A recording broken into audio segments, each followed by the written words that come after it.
my iPad here and see where we are. See, we got this thing live on YouTube and Periscope land.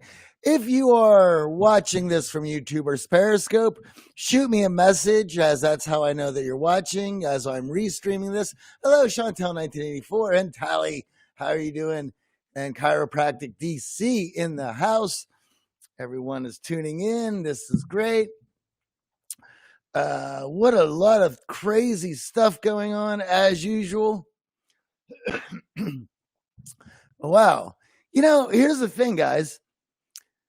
Hippie of the Hills, how are you doing? Welcome to the show. I hope you are doing well. If you are in YouTube or Periscope land, shoot me a message. Yes, John T. Parrish is over there in Periscope land. It seems I'm coming in loud and clear. If so, John, give me a thumbs up there. Right on. Good to see you. And so because of that, because of all this crazy stuff going on, Egan in Florida, how you doing? All right. So let's go ahead and get started there. Right on, Hippie of the Hills. I appreciate that. And I hope you are good wherever you are, my friend. I can't remember where that is. All right. So, right on. Thank you, John. If you're watching a Periscope or YouTube land, you may shoot me messages. Let me know that you're there. If you're over at YouTube, smash that like button. Share with a friend. Let's have some fun with this. So, guys, I started going live with you guys every weekday morning at 8:30 a.m. in March, about March 12th, give or take. There was a lot of technology that I was trying to work out. And, well, those of you who've been with me since the very beginning of this know how clumsy, awkward, and messy this whole process has been. But granted, I'm stuck here in my Hollywood apartment for the last few months. We've managed to figure this out. We've managed to get better on camera. We've managed to have some fun, haven't we, guys? Free Candy, how you doing? And all of this, at least for myself, has certainly been challenging. Now, I know that everybody who was watching this has had their own efforts and mental health to work through. You got family, you have employment, you have your sanity. And that was just being on lockdown with COVID. And then we're going to let's throw on some civil unrest, civil disobedience, protesting, riots and looting. And then on top of that, let's just add the gaslighting and partisan games that our media has decided to play because, well, they want you to vote for whatever their candidate is and blah, blah, blah, blah, blah, blah. My point in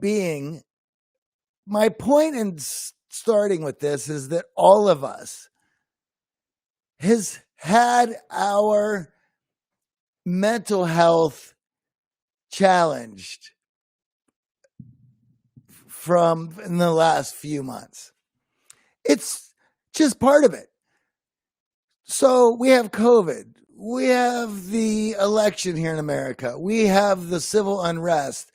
We have the partisan games that the media is playing. And then on top of that, not to mention how social media has played a role in amplifying all of these things. Now, my point in doing this show is not to say who's right and who's wrong and any of that. The point for me to do this show was to keep my own sanity, work through my own thoughts, discuss with you how I was feeling about things, and with the hope and possibility that possibly I would connect to a lot of you and we can have these discussions and I would be able to remain sane and have something to look forward to every morning so that I can take care of my own mental health, because I knew at the beginning of COVID, this was going to be a marathon stretch, not a sprint. Now, granted, at the beginning of COVID, I didn't know all this other stuff was going to happen either. So it only compounded the need for me to come on here and talk to you guys and work through what I've been feeling, what I've been seeing. And I've been putting myself out there, and I've been wrong on some things. I've been right on some things. I've been vulnerable about my thoughts and feelings about this whole psychological experiment that all of us have been thrust into without signing up for. Now, that's just me, an animal, and you guys. But there's a lot of other people going through this same thing as well. Some people with much more less in their favor during all this, and the appreciation for what I have and what I've been able to do and the tools that I've had to deal with this. I've been very lucky, very fortunate, and I think about that every morning when I wake up and every night when I go to bed. And that frames things for me in a way to give me the larger picture and not to lose my head.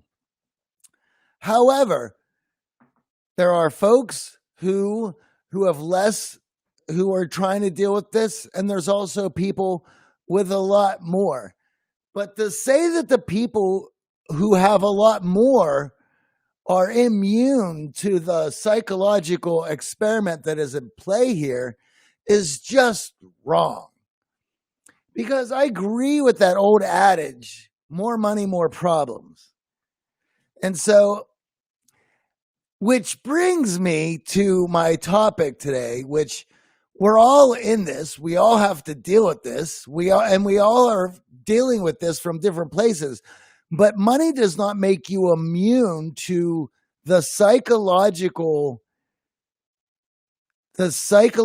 stresses that are going on here. So that's why I wanted to talk about Kanye. Now, I'm not a mental health professional, though mental health is a part of what I do here at the Art of Charm. And after close to 20 years of studying mental health and psychology and mindsets and behaviors and actions, worldviews and belief structures, I have enough knowledge in it to be able to discuss it.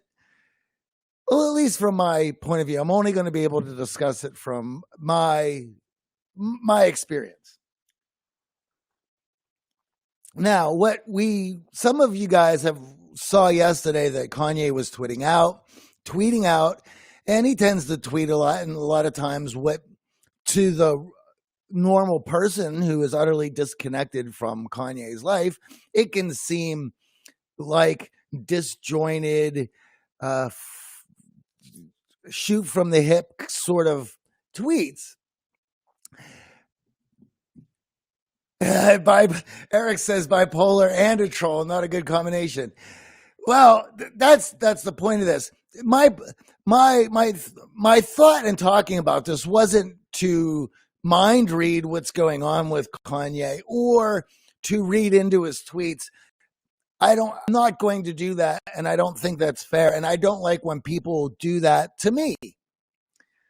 In fact, I make it a rule not to mind read. Mind reading is a cognitive distortion that will lead you into a lot of trouble if you have a habit of doing that.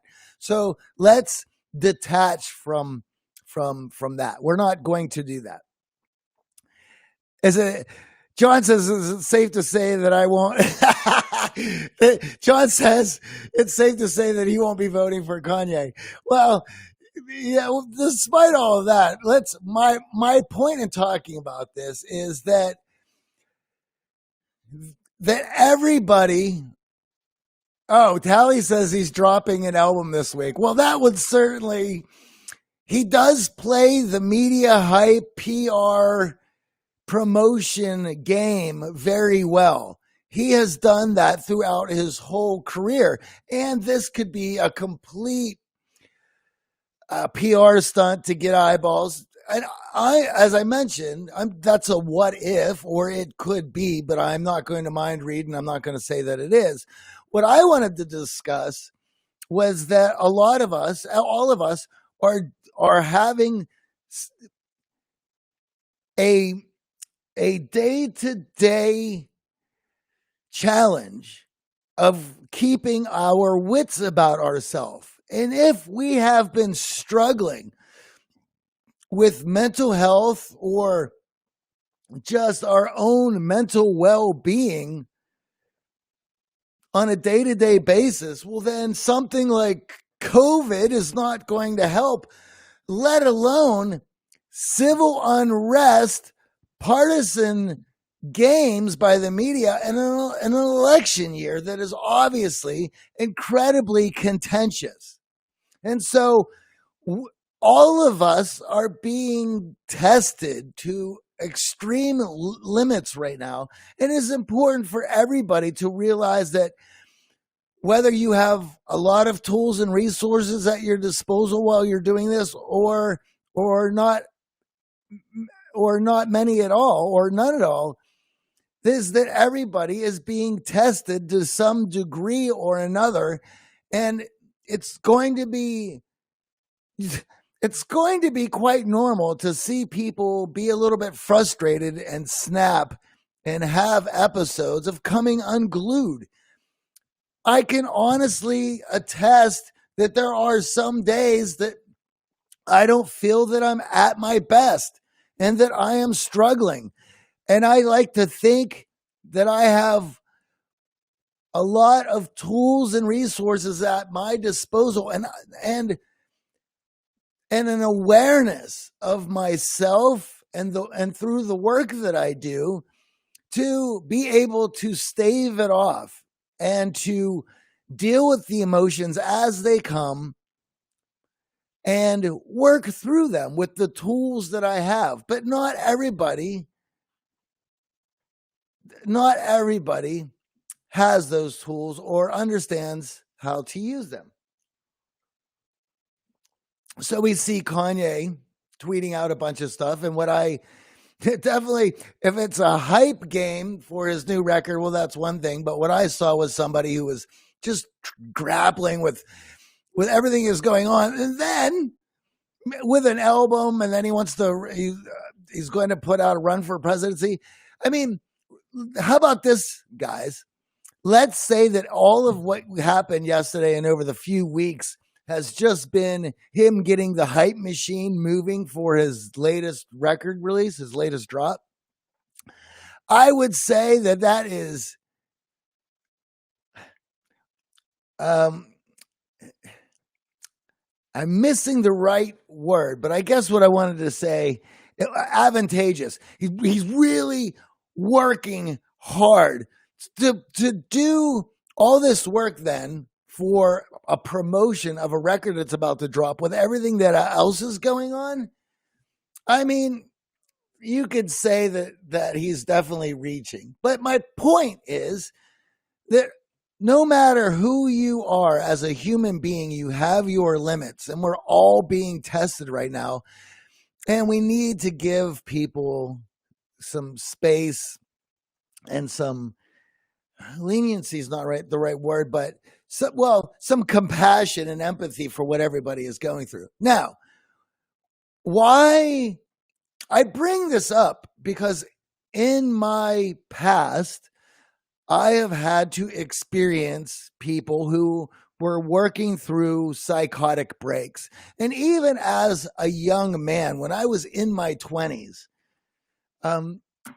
I certainly was pushing myself and challenging myself. And like any young man, I was angry at the world, and I frustrated that I didn't have the right tools and and means to be able to accomplish the things that I wanted to. And when you're a young man, it's very frustrating. And that sort of want and need and desire puts you in a position to be frustrated, and you act out. And in fact, to be honest, when I was younger, there was a few diagnoses of borderline personality disorder or depression when I was younger, but also I chalk those things up just to be very driven and being very frustrated because of the tools that I was working with. I was young. I was trying to develop myself. I certainly feel like I have mellowed out as I have gotten older, but I've also learned tools and tactics in order to develop my own X factor, which is the right traits and the right mindsets in order for me to get through this to the best of my ability. Now, when I was younger, when I was in a band and we used to go on the road a lot, and we had a bass player who was not very mentally sound. In fact, during this time, he was developing a schizophrenia and has been diagnosed with schizophrenia since then. And while we were on the road, on tour, he would go off and discuss aliens and the government.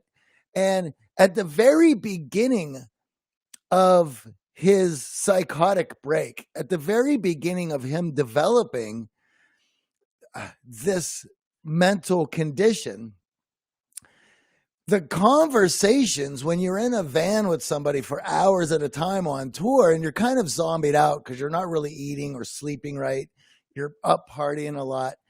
The conversations were fun. They were welcomed. It was an opportunity to explore crazy ideas. It wasn't until later, till we got off the road, that we realized that he not only continued these conversations and these patterns, but they had gotten worse. And eventually his wife had gotten pregnant, and it was with that extra pressure and stress that he developed full-blown schizophrenia. And the conversations of the government, the paranoia and the delusions of grandeur and all the other symptoms that come with a detached psychosis are incredibly scary to watch. It's awful.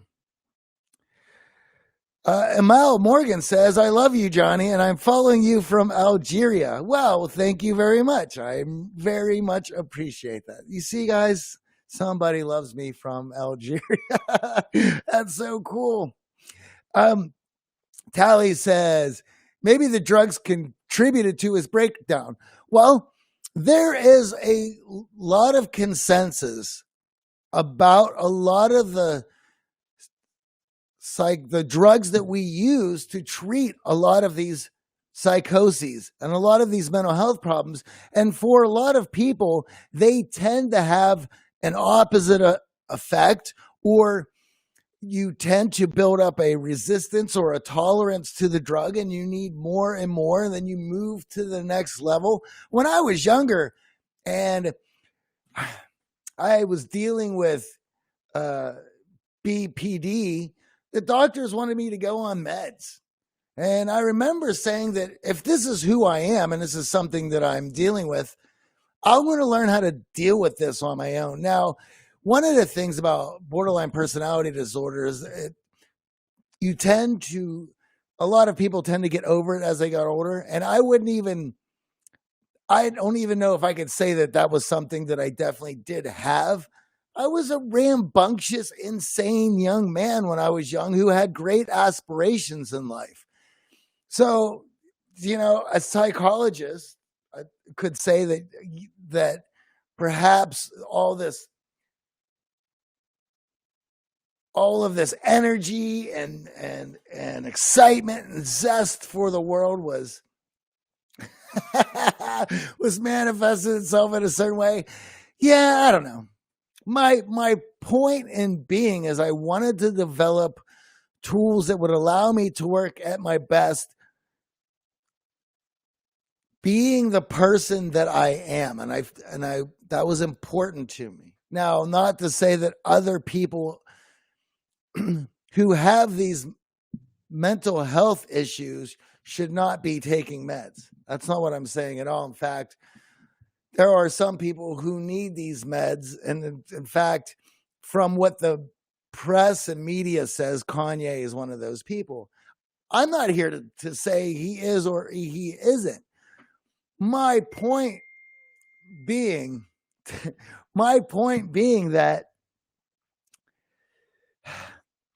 all of us are being tested now. And even myself have had mood swings and moments where I'm questioning my own sanity, and I have to sit down and I have to think things through. And and I want everybody to acknowledge that no matter who people are and what you might think their resources or lack thereof makes them impervious to what's going on, everyone has their own problems to deal with through this, and that should be acknowledged. And I think that was what I wanted to discuss today. So Alba Bumba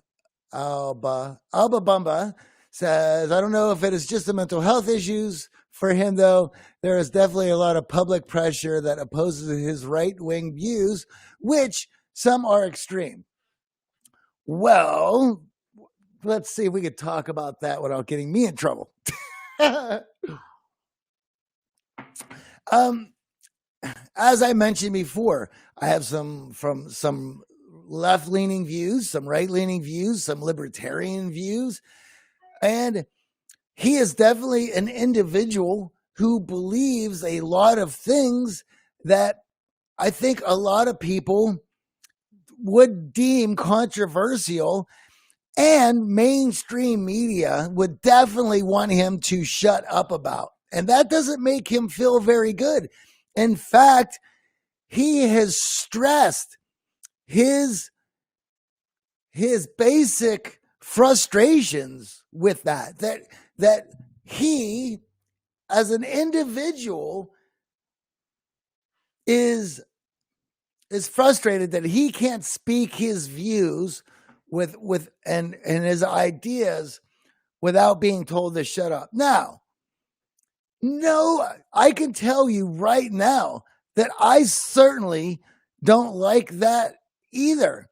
And as somebody who's 46 years old, and I told you guys this a million times, when I was in the 80s and the 90s, the government party that had issues with culture was the right-wing religious folk. I grew up with punk rock and metal being Satan music and the whole satanic panic that was a moral panic in the media in the 80s and 90s. And it was the right-wing views of these situations that was infringing on what I wanted to do culturally, play music, listen to heavy metal bands. There was this whole thing with the PMRC and putting warning stickers on records that they deemed inappropriate. And I was sent home from school for the certain records that I was listening to. And my parents had to come get me, and then I got yelled at because of some of the records and music that I was listening to. and that it was on mainstream media. Geraldo Rivera, a 3-hour primetime special about the satanic music that the kids were listening to. And I bring this up again because that was the right oppressing on cultural issues. And now, guess who's doing it? It is the left-leaning culture. Yes, we sent you outside to pick rocks. Yes, that's what my Florida. That's my sister, guys. She knows. So now Kanye feels oppressed and frustrated that he can't say the things that he would like to say because of how the mainstream media would make him feel. I don't like anybody being an authoritarian of what I can read, what I can listen to, what I can do. I don't like that coming from anybody. I don't like it when it comes from the right, and I certainly wouldn't like it when it comes from the left. So I can certainly empathize with Kanye and how he feels. And nobody should have to feel that way.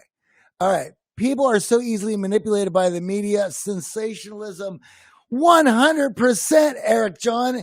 And if you're watching this show and you've listened to me talk on the Art of Charm podcast, you would know that I cannot stand mainstream media and certainly the news media.